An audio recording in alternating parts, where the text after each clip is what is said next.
Hi everyone, it's Marco Brown. Today, rule number 4 for getting paid 100% for the work you do. Rule number 4 is always have money in trust. I call this the banana stand rule after Arrested Development. If you've ever seen that show, it's absolutely fantastic. So many good jokes.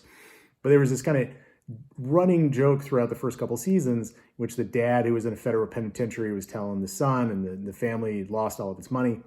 He was telling his son kind of cryptically, there's always money in the banana stand. He would just say it at random. It didn't seem to make any sense. And then he figured out there was actually $250,000 in the family banana stand. That was the last of the family's money.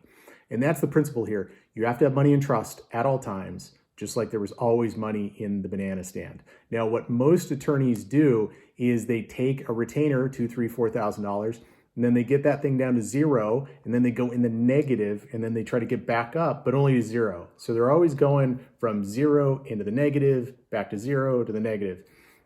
Bad things happen when your clients owe you money. The relationship completely changes. You no longer are an attorney, you become a banker for the most part, because you're always trying to collect on your people. You're charging them interest at some crazy rate that we have in our retainers, but you really become a banker at that point, and it messes up that relationship you have with your client. And, to be honest, no one likes their banker. So just don't be a banker. Always have money in trust.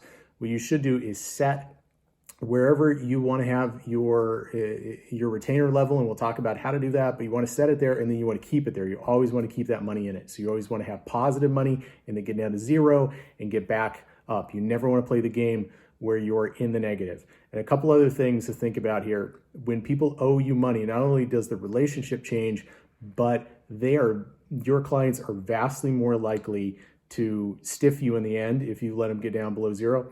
And they're much more likely to give you negative Google reviews. I have no idea why this is.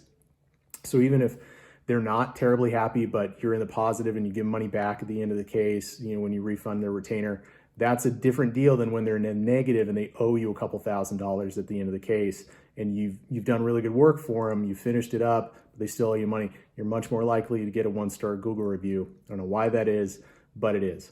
So let's talk about how you set where you want your retainer to be. So what you need to do is figure out essentially what your worst case scenario month is. So I do divorce, and that's, a TRO or a child protective order and temporary orders in the same month. That's really like when everything just goes sideways, that's your worst month. And for us, that's probably going to be somewhere in the neighborhood of $8,000. Now, I'm not going to set my retainer at $8,000. So what I do is I back that off to like the 95th percentile worst month.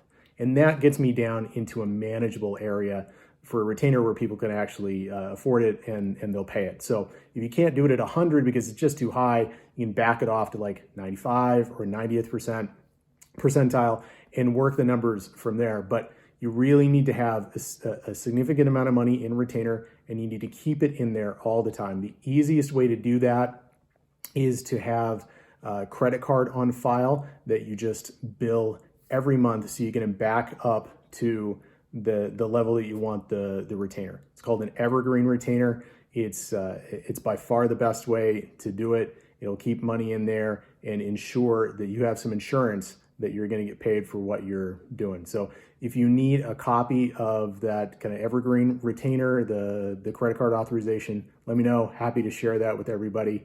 And that is rule number 4. Always keep money in trust. Thanks, everyone. Bye.